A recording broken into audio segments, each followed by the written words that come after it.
Okay, hello everyone. Here I want to provide a tutorial on how to auto-reply to messages in email on Android device.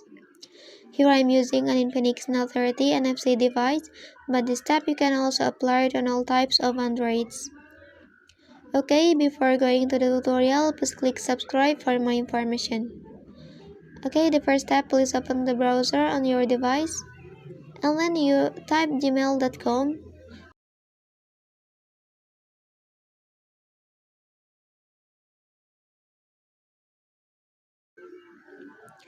And then here you have entered your email, and then you can click on the third row at the top.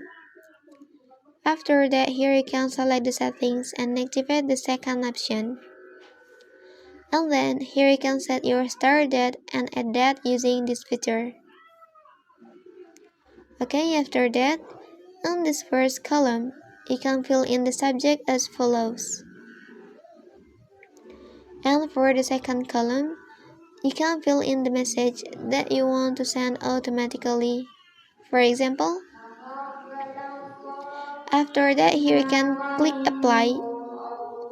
Okay, that's the tutorial on how to reply to Gmail automatic emails on Android device.